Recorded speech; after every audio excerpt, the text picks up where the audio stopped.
Jeff, hot off the presses, we are concerned tonight about the 10% down loan. And so I mentioned a little bit earlier that you are our resident lender here, Mr. 10% down yourself. Tell us, first of all, a little bit about the 10% down loan, and then we'll go into talking about the changes that are to be taking place in April. So I'll let you take it from here, Jeff, and then we have questions. I'll go ahead and ask them as we go, but let me just be quiet for a second and let you talk, Jeff.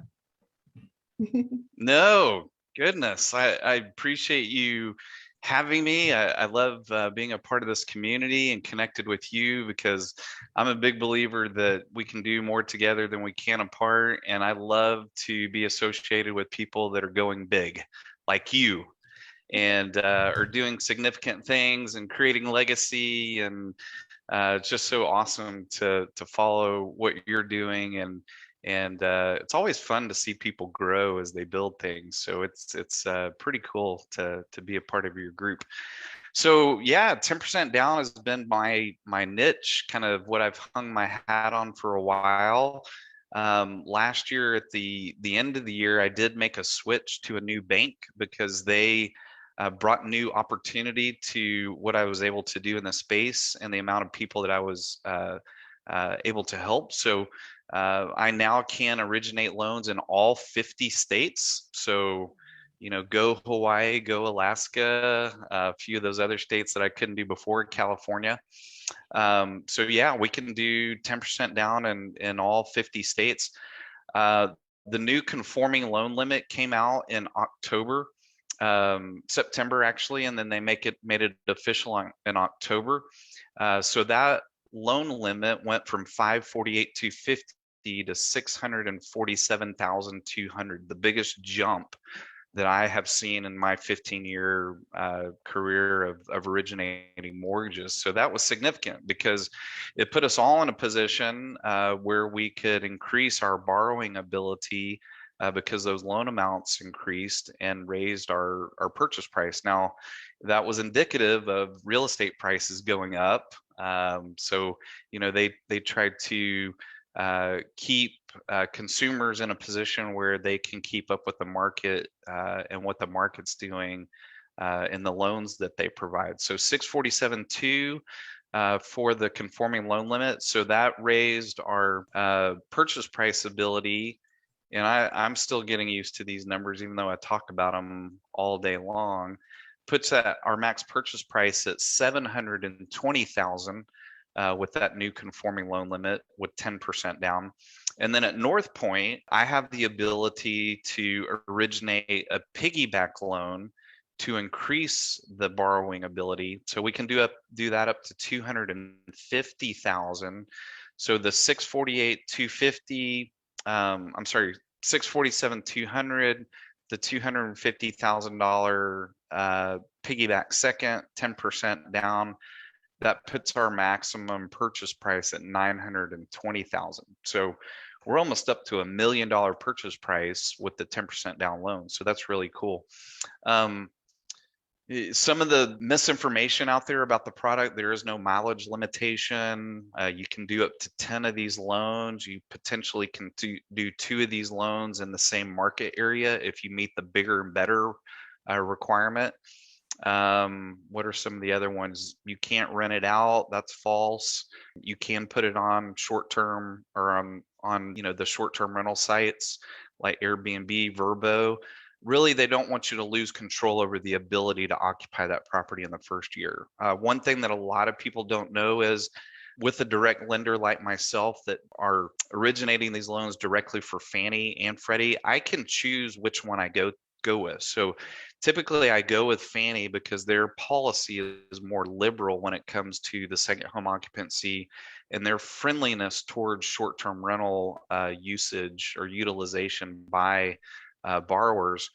One of the big ones is that they release you from that occupancy requirement after a year.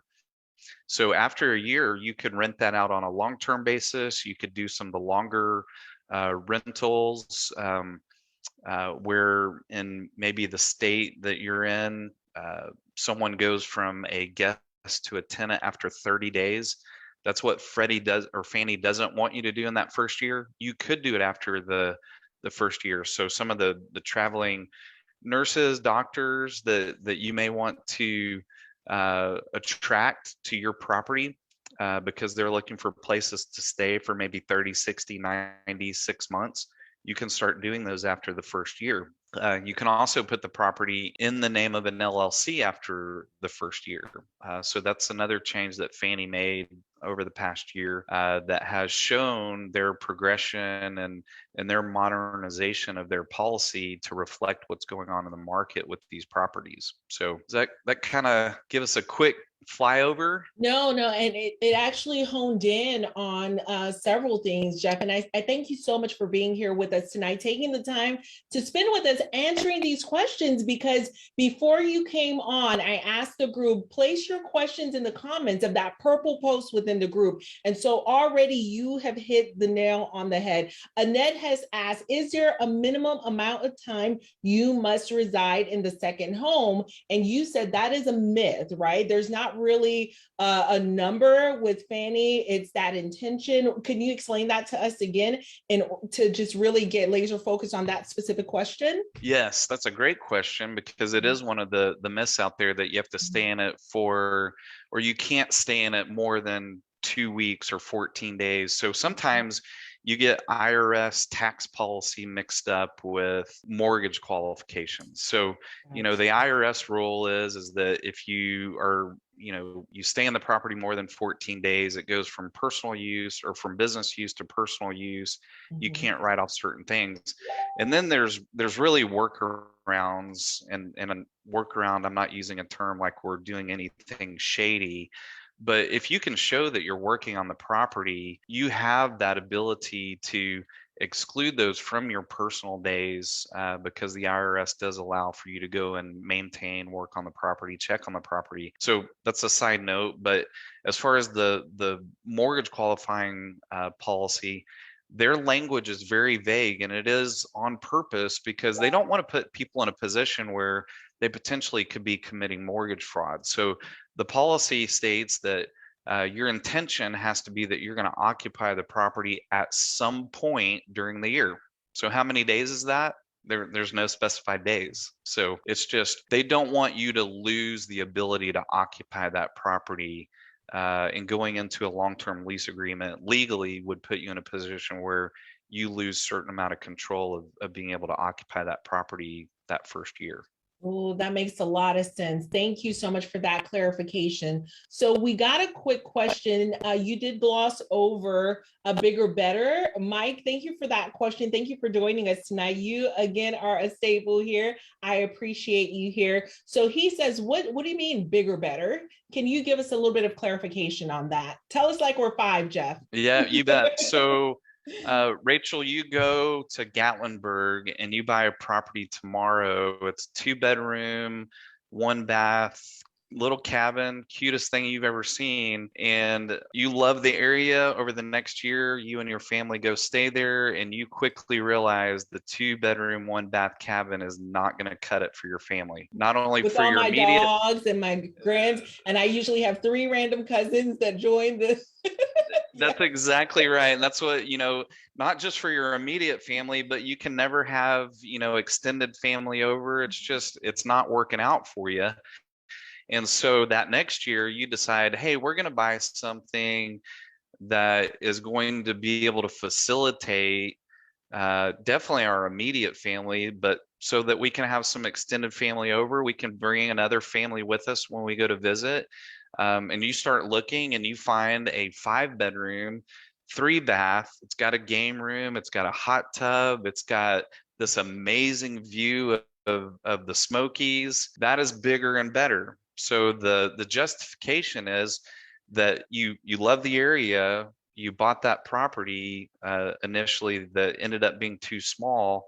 You want to go buy something that's going to meet your needs. So that's the bigger and better rule, and that would be justification to an underwriter that would make sense as to why you're going to use the second home occupancy loan to buy another second home in the same area that you own a property already. And really kind of the key timing is that year, because, to go back to their policy of your commitment to the occupancy requirements, they only require you to meet those for 1 year. So it also moves you into a situation where, you legally can say, well, I'm going to turn this one into a rental property. It's been a year now. I'm released from that, and I'm going to go buy this bigger and better property. Awesome, awesome. So, Mike, I hope that answers your question about bigger and better. Feel free to chime in and let us know if you have any follow-up to that. So, Jeff, you've already spoken about this next question, but I did want to give you an opportunity to expound if needed. So, Quay asks, if you already have one 10% down loan, would you be able to get another? Yeah, especially if you're looking in a different market. So there's the scenario, the bigger, better, you buy two properties in the same market, but let's say you buy one in the Smokies and then you want to be Rachel's beach neighbor. Those are two different destination areas. And yeah, you could use the second home occupancy loan to go buy in a different market area. Absolutely. Awesome, awesome. Thank you for clarifying that. So let's talk a little bit about, you know what, let's ask one more question, then we're going to talk a little bit about the new changes that are out there and how that's going to impact us. So Megan had a great question. This is a little bit of confusion in this short-term rental world in terms of a business. Megan wants to know, can a business apply for a second home loan and if the first home loan is in my personal name? So give us a little bit of clarification. It sounds like we've got a few things going on here. So again, can a business apply for this loan, which is the second home loan, if the first home loan is in my personal name? Yes, let me look through her question just to make sure I get it right, or it has to be an individual.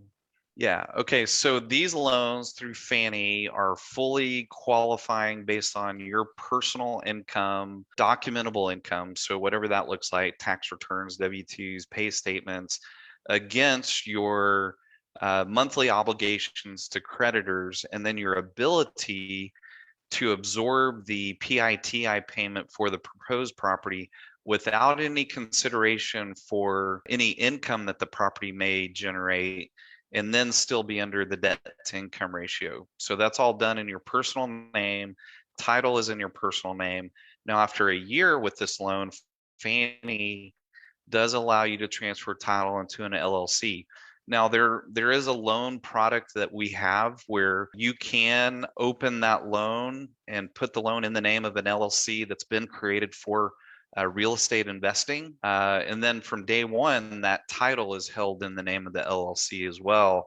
On that loan, it's a DSCR loan is the terminology that you'll see commonly referred to when we're talking about this type of loan product. That loan, we're not looking at personal income at all. It is all based on your credit score, your ability to put down 20%, have 6 months in reserves, and then the property has to show that it's going to exceed the PITI payment with the proposed income. So I don't want to get too far off on that because we're talking about Fannie and Freddie and the second home occupancy loan, but that loan does exist for this asset class. Awesome. Awesome. Thank you for clarifying that for Megan. So Megan, definitely follow up if you have more questions. Overall, the loan we're talking about is the second home loan, which is a Fannie Mae or Freddie Mac. And those are going to be personal loans. Those are not going to be business loans, but there's an opportunity to convert it to a business loan later on. But if you want to use a business loan from the jump, there's a different product out there called the DSCR loan. That's more of a commercial, a non-personal loan, more of a business loan that you can potentially take advantage of. Does that sound about right, Jeff? Did I kind of summarize it? You did, yeah, absolutely, absolutely. So it's nice when we have different boxes to look in because not everybody fits in the same box. And that was, beyond being able to originate in all 50 states, that was one of the big reasons for my move to North Point is additional product sets to be able to offer clients when they're looking to acquire these assets. Awesome, awesome. So another question that just came up, can gap funding, and I know you mentioned that a little bit earlier, and that's something even for me personally is a little fuzzy. So Jeff, tell us, can gap funding be used in combination with this loan for the down payment and closing costs? So when you refer to gap funding, I've seen that term used in a few different areas. So if they could Okay. clarify what they mean by gap funding, I just want to make sure that I answer the correct question and give the correct answer. Okay, awesome. I think that question is for Megan. Megan, if you can clarify what you mean by gap funding, that would be awesome. Hi, Emerson. Thank you for joining us. Emerson says, hey, Jeff, thanks again for the information as always. And you know what, guys? That's why I love having Jeff in our group because he really has the heart of a teacher, right? You ever work with a lender and they're just like paperwork, paperwork, paperwork. That's all I hear is paperwork, paperwork, paperwork, paperwork, paperwork, you know? But Jeff has a heart of a teacher. He really takes the time to educate us. And you know what I say, if you educate in the space, you get to own this space because you understand what's going on. You've read the fine lines and you can help us make better decisions. So I appreciate, Emerson, that you appreciate that about Jeff as well. And you are quite welcome. I am happy to organize these on a weekly basis. So Emerson is asking, do rates change with if you have two second home loans to either the primary or the second home loan? That's complicated, Emerson. Do you understand what I'm trying to say, Jeff? You maybe. I'll add it to the chat so that you can see it just in case I'm kind of reading it wrong. I just added it to the chat for you. Do rates change with if you have two second home loans? And I think the question there is, if you do get another second home occupancy loan on another property, is the rate going to be impacted because you already own one? Okay. And the answer is no. So those are Nice. independent deals, independent loans. They'll have the same interest rates. Now, that's the hot topic right now. If you want to jump into it, is the information that we got from FHA, the governing body over Fannie and Freddie, and their big news about the pricing increase. Yeah, let's jump into that in a second. Let me just take one question from Elizabeth. Elizabeth wants to know real quick, do you do construction loans? We do not do construction loans. Okay. So Elizabeth, put a pin in that. We'll follow up with that after the fact. I do have a construction loan lender that I work with that's a little bit local to my region. So we can definitely connect on that in a moment. So Jeff, take us through what was this new ruling? How does it impact us? Do we need to hit go, go, go for all of my lovely and beautiful members who are kind of thinking about getting started? Do they need to rush and purchase now to take advantage of the 10% down second home loans because it's going away? Or can we take a beat and take a breath? Let us know, Jeff. It's all yours. Well, yeah, you definitely can take a breath. And yeah, there was, some different posts out there on Facebook that they were presented in a way that may have struck panic and fear into the minds and hearts of the people reading it. So yeah, I appreciate you having me on tonight so we can clarify that. So second home occupancy loan isn't going anywhere. Fannie Mae's policy around what they've done to modernize the policy so that it is friendly towards borrowers that want to utilize these properties as short-term rentals isn't going anywhere. I think what we're seeing out of this news is just what we've seen over the past year, in that this space has blown up. Everybody has seen the popularity, the performance, and with that, people have taken advantage of these second home occupancy loans in this space. So last year about this time, we got news that Fannie and Freddie were going to limit the amount of loans that they were going to do, and they were telling originators, we're going to give you a threshold, and if you go over this threshold, then we are going to fine you. So lenders started raising their prices, and then some of the groups, the MBA, the Mortgage Broker Association groups, different advocates said, "Hey, you're going to limit our ability to do business, that's not right. So they actually, about 2 months later, retracted that and opened the doors back up, and everybody started running through them and Oh, I utilizing the property. remember that. Yeah, that was a really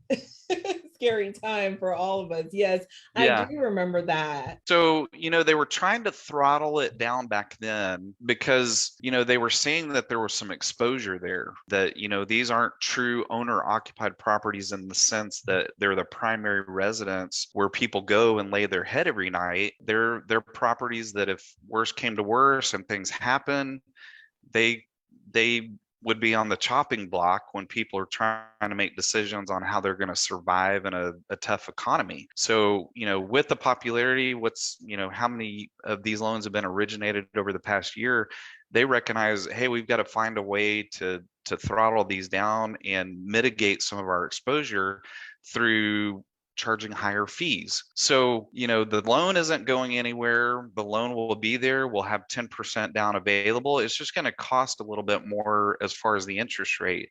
And really, as I've talked to people over the past couple of years and educated people on this product, there's so many people that were surprised that the rates were as low as they were and that they were very similar to what you would get for a primary residence. So I think it's been a surprise to people that they could get as low of a rate as they could for what they were looking to do. So that's what we're looking at. Is April 1st is the mandate when mortgage companies will charge these higher fees, and really the fees equate to or translate into higher interest rates. And so the anticipation is that we'll see rate increases for this product in the tune of about 1 to 1.5%. So, we're talking about going in today's market, and I have to be careful when I talk about rates, but just as an example, if we're talking about a rate on a second home occupancy loan today at 10%, or with 10% down at 3.75, that rate's going to look more like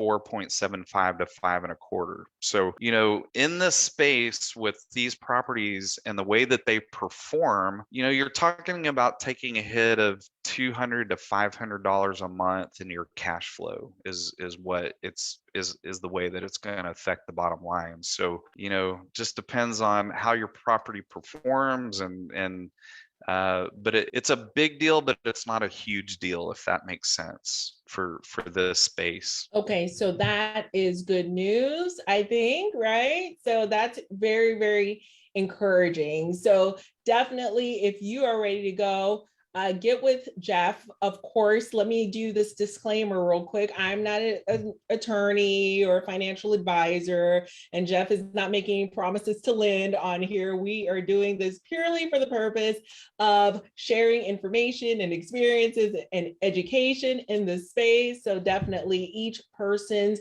individual situation, although we're giving general responses, but each person's individual situation is going to be different. So definitely tap in with Jeff if you're looking to get a pre-approval before the rates go up that 1.5, 2 percentage point, depending on who you are. Okay, so Tamar, thank you for joining, lady. So happy to see you here. She asks, is it possible for a spouse to obtain a second home loan by themselves with being a home owner on the first home loan? Well, that question could go a few different ways and be asked for a few different reasons, but that first mortgage debt is going to be tied to them in their ratios for qualifying for the second home occupancy loan. So if I'm understanding the question correctly, that hopefully is the answer that they're looking for. Awesome. Awesome. Thank you.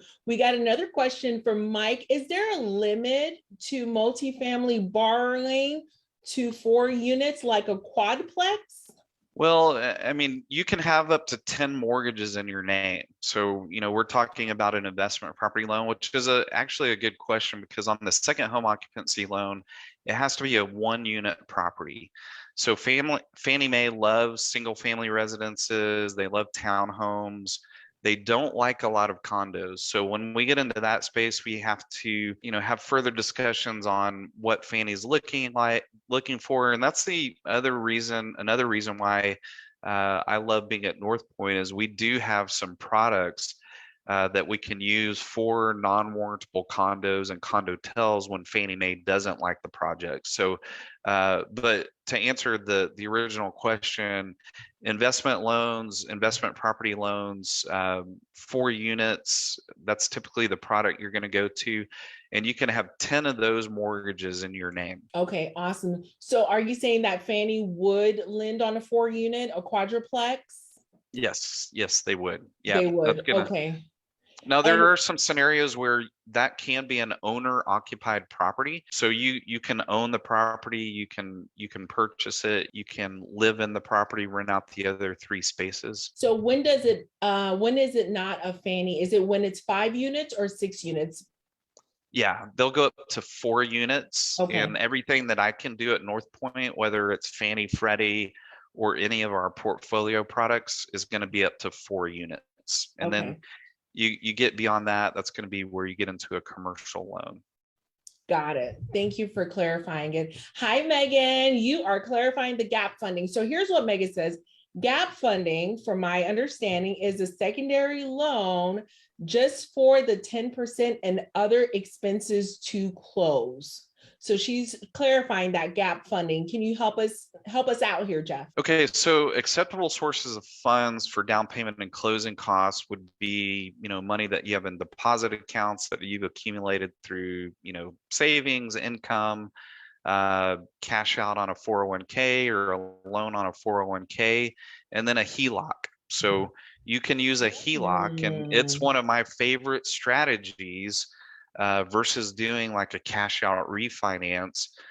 Because we can isolate that acquisition debt and then make the property pay it back, and not straddle it to our primary mortgage for the primary residence, the roof over our heads. So, and then you can rinse and repeat. You pay it back, you use it again. So you become your own bank when it comes to coming up with the funds. And then we can do HELOCs on second homes as well. So, you buy that property later down the road, you get a HELOC on it, and you use it to fund the acquisition, down payment, and closing costs on another one. So it's a great tool that you can use to build the empire, to build your portfolio. That's But that awesome. Yeah, so it doesn't sound like the gap funding when you mentioned a little bit earlier, where you're increasing your purchasing power from the 700 to the 900. And I think you mentioned something about, what did you call it? Was it piggyback second? Piggyback second is what you called it. So can you clarify that one again? Because I wonder if we're getting the thoughts crossed with the piggyback second versus gap funding. It could be, yeah, it very well could be. And that's why I asked the question earlier, is I've heard that term used many different ways.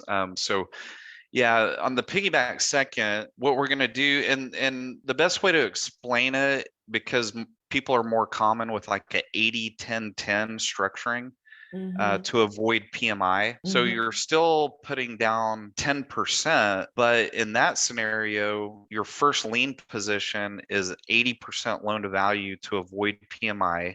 Then you have a 10% down piggyback loan, and then you're putting down 10%. So in this case, what we're doing is we're working with the conforming loan limit to structure that. So in your first lien position, you have the 647 200. And then in the second lien position, you have a $250,000 loan, and then you're still putting down 10%. So you ultimately cumulatively have 90% loan to value. Now in that loan structuring, a lot of times you accomplish the same thing that you do on an 80-10-10, where you avoid the PMI. So there are cases where, depending on the purchase price point, you're going to not have PMI in that situation or in that scenario. Awesome. Yeah, I love that, avoiding PMI, but ultimately you are still putting 10% down. It's not necessarily the loans covering for the 10% down. You're still putting 10% down. The piggyback second is an additional 10%, and then the 80%. So that makes sense. Megan, I really hope that offered you some clarification. If not, just add your additional questions to the chat. If we can get to them tonight, we will. I know Jeff is going to have to jump off in about 10:15. And if not, guess what? He'll follow back up because his follow up is definitely on point, as you can see. All right. So, next question is from Elizabeth. Hey, Elizabeth. So, her question is, if you have a 10% loan and the equity of your property goes up and you have another 20% equity after a few years, does the PMI get dropped or do you have to refinance to get rid of the PMI? That is a great question, and depending on the loan officer that you talk to, and I don't want to accuse anyone of anything, but we don't get paid until loans are closed. That's how we make our living. So we do loans. So some loan officers may tell you, "Yep, you're going to have to refinance to get rid of that PMI." And the policy is that after 2 years, you're eligible to get a new appraisal done. And if based on that new appraisal, your current loan balance are in a position where you have 20% equity, then the PMI is dropped off. So Ooh. potentially for the cost of an appraisal, you can get the PMI removed after 2 years. Ooh, so worth it. That is so worth it. Yes, yeah, absolutely. Absolutely. And, in this market with putting 10% down originally, and then achieving an additional 5% over that or for those additional 2 years, most of these markets, that's, definitely feasible. Now, tomorrow's not guaranteed, but where we're headed and everything that's projected, yeah, that's definitely a realistic scenario. Awesome, awesome. And I'm just going through the other questions here. And I think you've answered them. The other question was around the interest rate that we should be expecting. So you've already covered that. Let me triple check. Christian, let me know if there are any other questions. I got to tell you what I'm super excited about. I just had a phone call a little earlier. She asked to remain anonymous, but one of my students are actually closing on 3 properties simultaneously, leveraging second home loans and a DSCR loan. So 3 homes under contract, getting ready to close. So super, super excited for her. And so When she leveraged the power of that HELOC that you talked about as well, and just moved moved some mountains around. And so definitely super, super excited for her. And so I think we have covered the vast majority of questions. I'm not seeing anything new, guys. Take advantage, definitely chime in. I know that I usually schedule these for about 30 minutes. We typically go over. I know we started a few minutes late. There's so much to cover with lending, with strategy, with wealth building. So be sure to participate. Tap into this group. Jeff is here to help. He is definitely very active within our group, which I'm so appreciative of. So guys, comment if you have found value in today's session. Comment in the comments below value. And we hope that you are inspired to take action.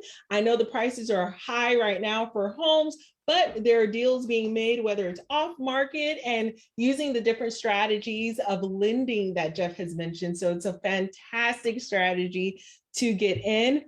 With that being said, let me see value. Okay, awesome. Just making sure that. Well, and Rachel, real quick, I would throw out there, my job is so easy. You talk about my desire to educate people, and Emerson mentioned something, and it really is about connecting with really cool people that are doing significant things. And I mean, why not? Why wouldn't you want to be a part of that? And so every day I come in to the office, I'm excited about the next person that I'm going to talk to, because they're going to be very interesting, they're going to be very intelligent, they're going to be very successful, and they've got a desire to go out and do significant things, build significant things, leave a legacy, and they just need some direction. And so through these consultation calls that I have, our pre-approval process that equips people with just that confidence that the person holding the money bag is telling them, yes, you can go out there and do it, and they've showed them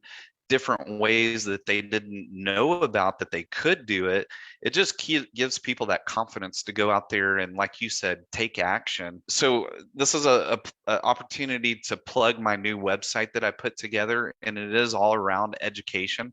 So I used to be the 10% down .com guy, and then moved over to North Point and had these different products. So I didn't want to present the idea that we can do everything with 10% down. So I went out there and bought the domain strhomefinancing.com and paid a company to build a website for me where we could gather some information about what people are looking to do, and then put some videos together to educate people on the different products, and then about strategies, and then also how to be successful in the acquisition phase to win deals. So highly encourage people to go and look at those videos, because I think you'll pick something up through that. So strhomefinancing.com.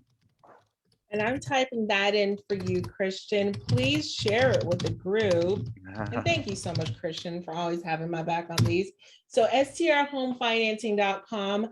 This is where you will find our friend Jeff Chisum's education page. And you know what? Again, those who educate in the space, we're so appreciative of, because that's what we need. We may be specialists in our own area, but we rely heavily in the specialists in this domain to make sure that we are really identifying what's available to us and giving us another way to look at things and helping us to identify what's possible. Because gone are the days, guys, that vacation rentals are for old 80-year-olds who have made it.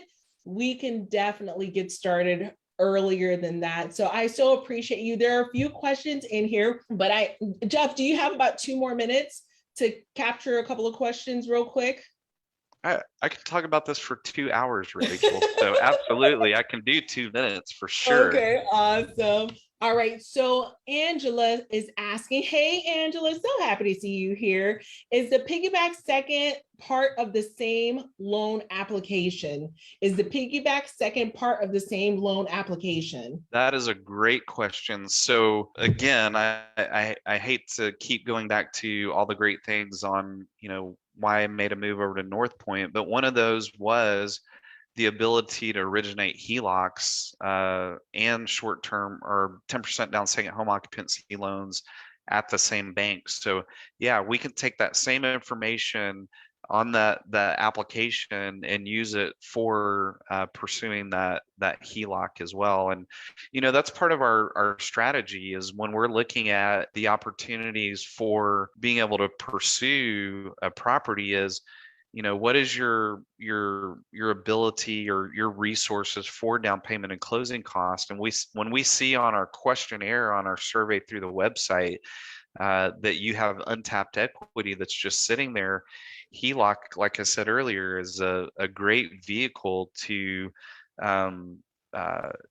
use towards acquisition. And a lot of people don't think of it this way, but we're going out there and we're buying these businesses. And the cool thing is we get to enjoy them as well. They're cool properties and cool places, but ultimately we're buying businesses for some type of return, whether it's short-term, long-term.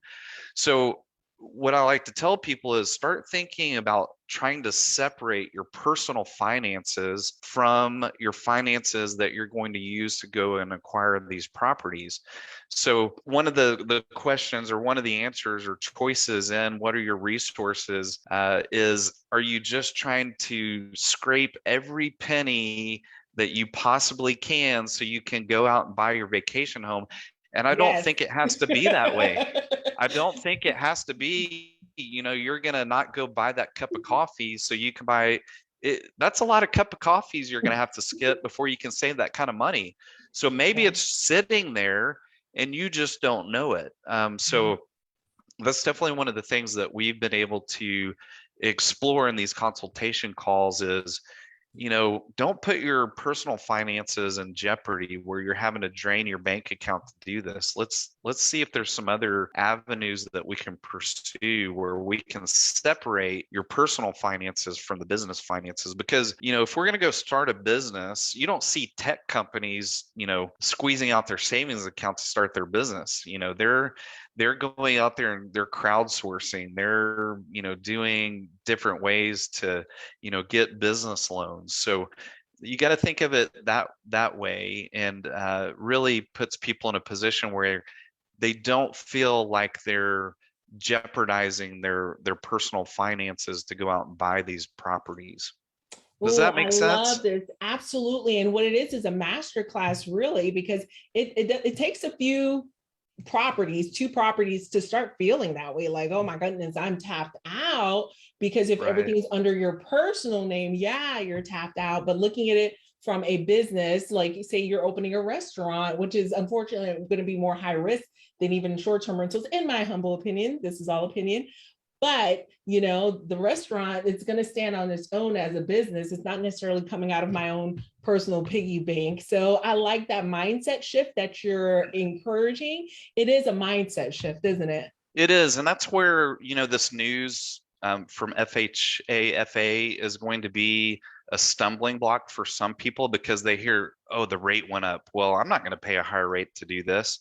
But for the entrepreneur, the business owner, the business builder, they're like, that's it. That I'm not going to let that be the hindrance from me going out and building this. That's Mm, nothing. I We love can find that. other ways to make up that $500 a month. Mhm. So Throw some yeah, bikes at the rental, right? Now you have amenities. You can make that up with bike rentals or a golf cart rental. I love that mindset shift. Thank you, Jeff. That was a well, gem right there. well, business owners think differently. Be a business owner. Ooh. Don't be a consumer. Consumers get tripped up by the things that business owners look past, and that's what makes them successful. Awesome, awesome, awesome. So thank you, thank you. Let me see. Okay, so one final question, and I know you've got an 8 o'clock engagement. So it says, what are the areas of the country you're seeing most activity for short-term rentals right now? So we're looking for the inside scoop, Jeff. Where all are you lending right now? What parts of the country? Spill All the of them, tea. All of all of them. them, Yeah. all of them. No, Yeah. I tell people stay away from the top 10 list. If you're going to go in and you're going to try to buy an existing property, you're going to get into a bidding war.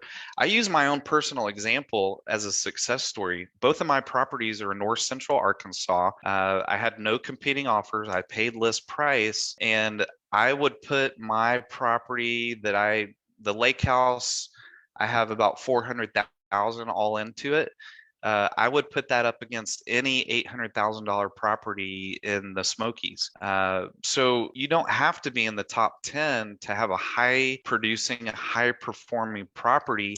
You just have to have good training. You have to have good education on how to run the property, how to make it special, how to make it stand out in the crowd. And we're going up against people that have owned these cabins, these lake houses for 20 years. They haven't updated them. It doesn't take a lot to go in and make your property stand out, but you do need training and coaching from people that know how to do it, know how to do it smart, and you can go into any market and be successful. So I mean, Rachel, people need to make sure they stay connected with you because you're showing people how to do it, and it doesn't matter that they may not be in the top 10 markets.